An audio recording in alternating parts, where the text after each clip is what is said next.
mga kauturan, amo ni ibalik naton. Kay matag sa sininga ginsaysay naton sa inyo base initanan sa mga dokumento. Kaya kinawat ni Buboy si Huko ang kantidad ng 5 milyon ka pesos. Di pamangkot kita subong sa kay Mayor Arcadio Goresita. Ano ang imo nabuhat para ini nga kagarukan, nga ini nga anomalya?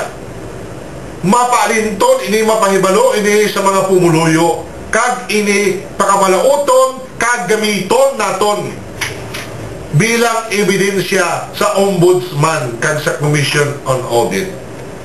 Ano ang nabuhat sini? Kaya naghambal si Mayor Goresita, be honest, do not lie, hindi ka magbuting, do not steal, hindi ka mangawat.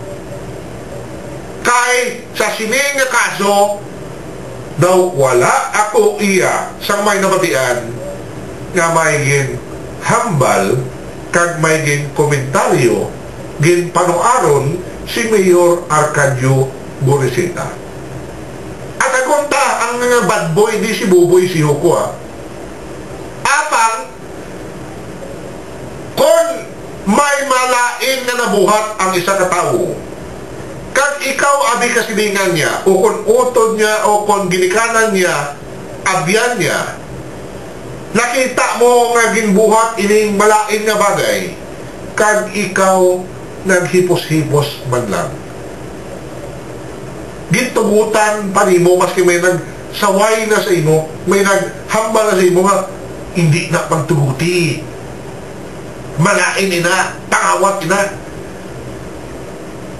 Hindi lang gintugutan, basi ginbuligan pa. Ti, dako ini nga paghangkat sa kay Mayor Arcadio Goresita. Kung maluyag siya nga magpakita, nga batod-tuod ang iyang prinsipyo, batok sa pangurakot, batok sa kinawatay sa gobyerno, siguro diri siya magasugod sa sining 5 milyon nga kinawat ni Buboy si Huko paagi sa banwa sang pamiya.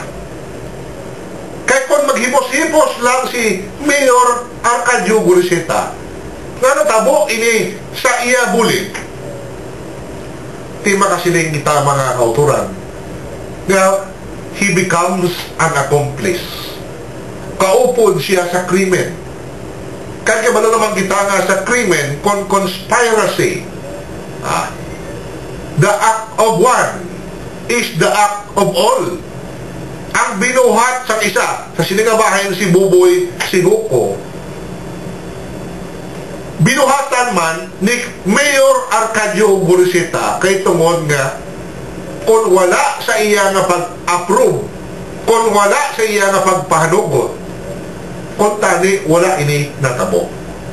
Kung iya lang adtogin id ining mga report, ang ining mga papeles nga gingamit ni Buboy si Huko para nga makuha ini nga kwarta, kung tani wala ini matabo ang ining pagpangawat sa 5 milyon ka pesos.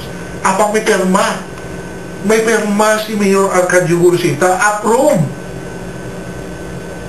ini tanan mga voucher, mga cheque, ginbabaydan niya ang Tagipasuon Foundation.